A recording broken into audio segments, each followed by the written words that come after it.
Salam, salam sejahtera Bapak Ibu, saudara-saudara yang dikasihi oleh Tuhan Yesus Kristus.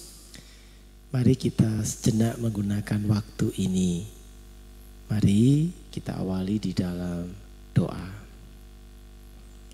Yesus Tuhan Allah kami bersyukur, berterima kasih karena Tuhan senantiasa menyertai dan memberkati hidup kami.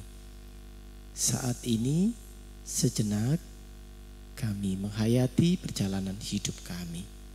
Kami memohon berkat Tuhan. Di dalam Tuhan Yesus kami berdoa. Amin. Bapak Ibu saudara-saudara, satu ayat saya bacakan dari Galatia pasal yang ke-5 ayat yang ke-9.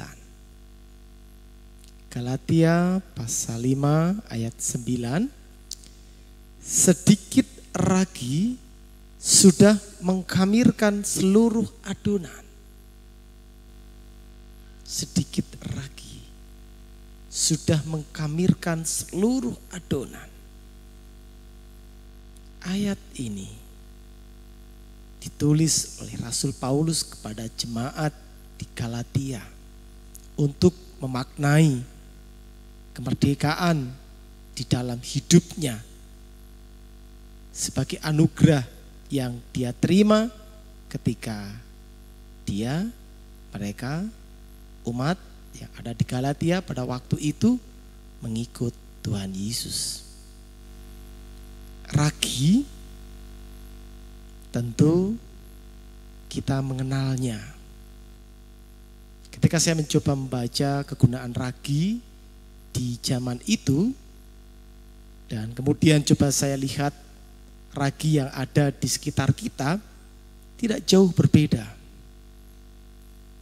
Dipakai juga untuk membuat atau dipakai untuk adonan dalam makanan. Kita mengenal ragi untuk membuat tape. Dan bagi Bapak Ibu yang pernah membuat, tentu kegunaan ragi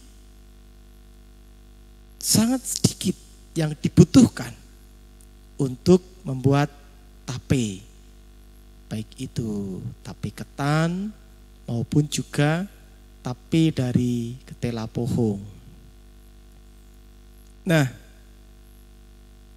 sedikit ini kemudian bisa berdampak pada bahan makanan yang telah tersedia dan yang dipersiapkan untuk menjadi sebuah makanan. Ragi ini yang dipakai untuk menjelaskan. Yang pertama, sebuah perilaku yang diperlihatkan oleh orang-orang pada waktu itu, khususnya oleh ahli Taurat, Saduki dan Farisi.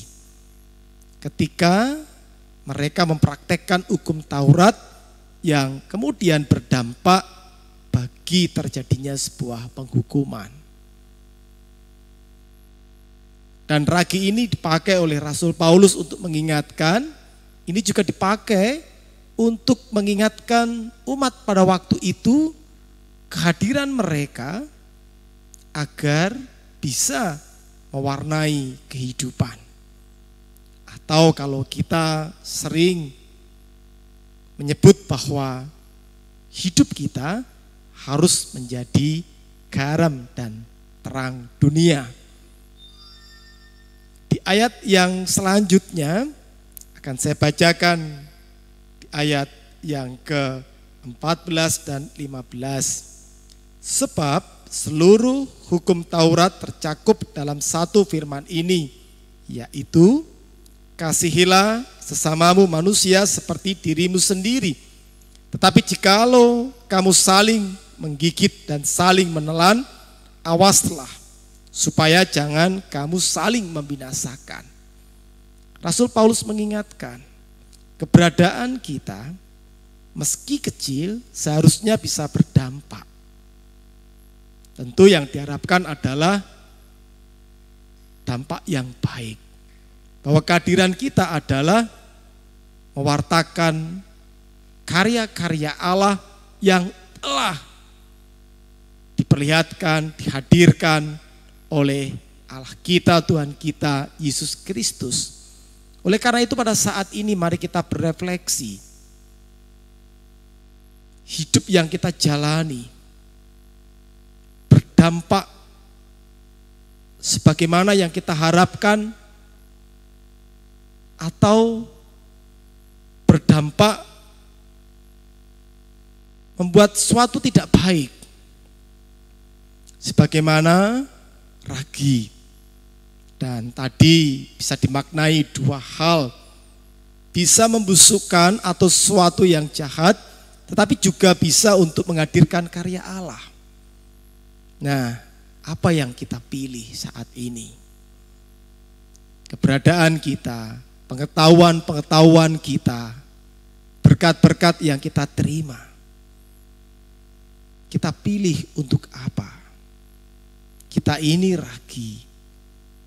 Ragi yang membuat sebuah adonan kemudian tersedia menjadi makanan. Mari kita melihat ke dalam diri kita masing-masing. Sebagai sebuah ragi, kita mau menghadirkan sesuatu yang jelek, jahat, busuk, atau sesuatu yang membawa orang untuk merasakan cinta kasih Tuhan. Karena itulah yang dikehendaki oleh Tuhan. Dan itu yang diingatkan oleh Rasul Paulus. Dan tentu apa yang diingatkan oleh Rasul Paulus saat ini. Dalam keberadaan kita diperhadapkan dengan pandemi COVID-19. Kiranya kita bisa menjadi ragi yang menghadirkan cinta kasih Allah. Tuhan memberkati kita. Amin. Mari kita berdoa. Ya Tuhan Allah kami, hidup kami ini seperti ragi.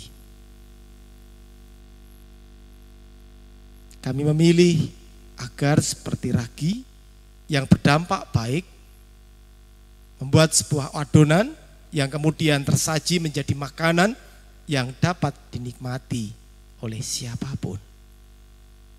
Kami memohon berkat Tuhan agar kami dimampukan menghadirkan cinta kasih Allah di kehidupan kami, menjadi garam dan terang sebagaimana Tuhan menghendaki, agar itulah yang dapat kami wujudkan di kehidupan kami sebagai pengikut Kristus. Kami memohon berkat Tuhan.